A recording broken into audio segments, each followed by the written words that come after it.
Isa-isa yan, hindi mo yan. Lahat yan, umpisa ka muna sa isa, dalawa, tatlo, apat. Lulutang po lahat yan? Oo, yan natin siya. Ayan natin isa-isa, siyempre.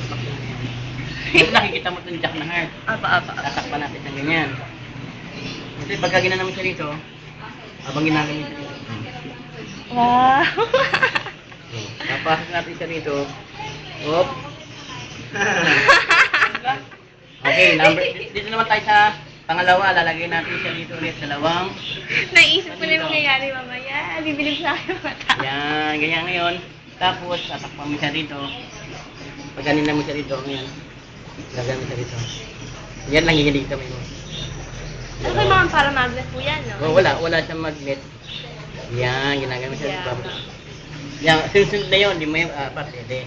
Alam mo na. Apa. Okay, tuturo ko sa paano siya lumulong. Sige, kuya.